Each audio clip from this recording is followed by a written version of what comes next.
Hello RC fans, Racing393, and for today's video I'm just going to quickly go over some bits and pieces I was doing with my RC10GT. The picture behind me isn't the one of my car, but it's a fairly generic RC10GT chassis and nitro combination. So we're going to go through some bits and pieces. As I said, there's a couple of things. I took it out for a run. I've had it for probably about 2 years now, and it's just been sat on my shelf until I got round to giving it a buzz. The main difference with the chassis that I've got is it's not powered by an OS 0.12 or 0.15 engine. It's actually a TRX 3.3 with roto start, single speed, and a typical Traxxas pipe. So upon running it for the first time, there are a few issues which to sort of summarize a little bit here. I had a fuel tank leak somewhere along the line. I filled it up with fuel, and literally 5 minutes it was almost empty, and there was a lot of nitro around the chassis at the back, so it was coming out somewhere. And the other thing was the single speed. Running out of revs quite soon. If you let the revs build up, it really did scream. So it does go with the right tuning on the high-speed needle, I found. And the other thing was the shocks. It's an off-road buggy stroke truggy, so rear-wheel drive. But I tend to use mine on a disused runway, so the suspension doesn't need to be as soft and pliable as it is. So the other adjustment I will make is putting some shock reducers in the shock, some fuel line or something to stop the droop, so it sits a little bit more level, I guess. Incidentally, just to let you know, there wasn't the fuel tank didn't leak on my test that I did. Once I cleaned it all out, it definitely didn't bypass anything, so I can only assume.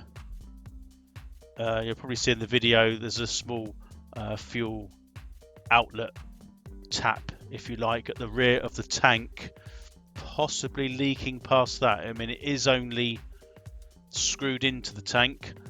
I didn't put any PFT tape on it, but I did pressurize the tank with literally me blowing through the into the tank to pressurize the fuel tank, and it didn't leak out of anywhere. So yeah, so hopefully that has fixed it by doing it up a little bit.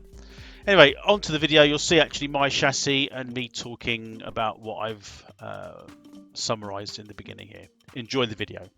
Hello RC fans, Racing393 for a quick video.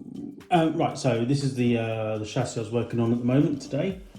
As you can see, if you recognise it, I'll move the camera to help you out here a little bit.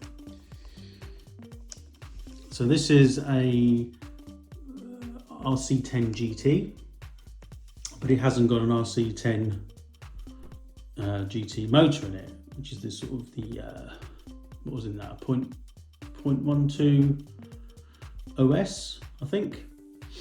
This is a 3.3 Traxxas engine, which bolts straight in. Everything is standard other than that. So I have run this. Again, the old camera trick when I haven't got my camera, but this has went out for a run. I got this ages ago. It's been just set on my shelf, and I thought, I'll tell you what, I'm going to give it a go, see if it starts, etc, etc. It did. It starts once I got the carburetor sorted out. It started first time, runs really well. Very temperamental. I find these Traxxas engines have to be set, the carburetor settings they're crucial to get them to run really sweet. So most people, if you've got half little bit of knowledge there regarding nitro motors. You can get them running and started, but to get them at that sweet spot just takes a little bit more fettling, and I feel that I did get there. I was running it without a body shell because I haven't got one yet, and all I did today was I've done a bit of repair work really. I'll let you know what I've done. So yeah, it ran really well. I'm really pleased with it. It's a roto start, which is sort of, as you can see under there. But one of the things that I found when I filled it up with fuel and used it, there was fuel everywhere, all running down the back. And the only place it could leak from is that little outlet there. And I did buy an outlet, an aluminium one. But I thought I'd try it, just pressure test this myself, you know, filled it with some liquid, water in this case. Pinched the the exhaust pressure hose, which is this one, so I just pinched it there and blew into that one to see whether it would leak, and it pressurized and blew it back into my mouth. So there was a bit of nitro fuel in there as well, so that didn't taste very nice. But yeah, so the tank and the lid and everything, there's definitely no leaks. You might be asking why I got that little breather hose there. There's no reason other than I had a bit left over. And I've used a sort of a new green hose here, which genuinely doesn't, you can't see the fuel up there, you shouldn't do anyway. And I've kept the one at the carburetor end and the outlet of the tank clear. I cleaned the filter out as well, so that make sure that that was no bits, no clogged up with anything. And that's where we're at. So it hasn't got a shell. I'm going to get a buggy shell for it. I've got one from the other genuine RC10. The only thing I will do, perhaps before I use it, is these shocks are really, I mean, they're ideal for what they're needed for as a truck, but they really are quite springy. So I'll either get some, I've got tons and tons of spares for the RC10s. I bought over the years. I've bought loads of them, whether they're running or not, for spares. I don't think they're not an original shock that's on. They're not the original RC10 shocks, GT, I should say, RC10 GT. But they are a bit soft, and you can see that it runs a bit high. When it was going round, the back sags down a bit too much, and sort of that's a bit too soft because it's got all the weights over the back. And the fronts are a bit, it's too stringy. So I'm going to put some spacers within the shocks. I used some old fuel line, if you like, that I took off this, be handy, just so that I can drop the droop. I don't know, sort of that much, so it sits about that level, because that way it's still got plenty of movement. It will handle slightly better, and I'll have to, because it sits up on the shock there, look, as you can see, and it wants to sit about there, but in doing so puts the wheelbase slightly shorter. But that's not a problem, because I'm going to run a buggy shell, it doesn't run arches and stuff. But yeah, I'm going to just put that like that ish. The backs, I don't know, I might need to change the springs on them, to be honest. I need it to sit there. I don't want this. I don't want the. If I turn this round, what I'm trying to avoid is it sort of sags more one side than the other. I don't really want these arms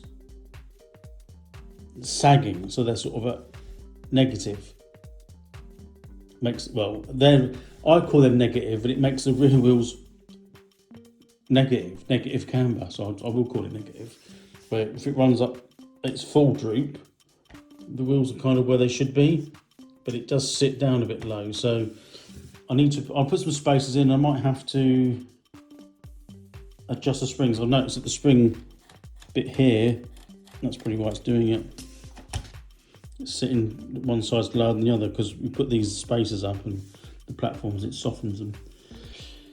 So that's where we're at then. So we've got like this, hopefully we'll get this out, well, not I keep saying hopefully we'll get it out, but it's because I need a camera to film it, so to show you. That's the whole point of my YouTube channel. But that's where we're at. That's the RC10GT with the twist. Most of the engines I've got would fit this. Standard size fitment here where they just bolt on. It's just whether the pinion lines up on the other side. Now, the other thing I have done, which I'm going to show you on this side, it came with a 68 tooth spur gear and I put a 64 on it. But these screws, I mean, it's okay. I'm just going to move it. There's a bit of play there, I don't know. I'm not sure. I can't do these up too tight. But it is there. I mean, it feels all right. It's a nice mesh. I mean, I want to work out what's actually moving there myself.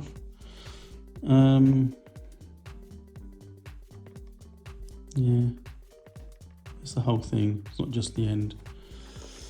Yeah, so I've put a 64 tooth spur. It's a standard 18 tooth clutch bell. And I've got another TRX 3.3. It's got a much bigger clutch bell on it. So I could swap them over, swap the motor over, or swap the pinion over, trying to get more top speed out of it. It was running, it's quick, mid-range, really quick, but it runs out of puff. Almost wants 2-speed, but I'm not sure if they ever did a 2-speed for the RC10. Don't think they may have done, but you know, you never find that nowadays if they did. So that's where we're at. So we'll get this running outside for you to see as soon as I've got the equipment. That'll be in the next video. Well, I hope.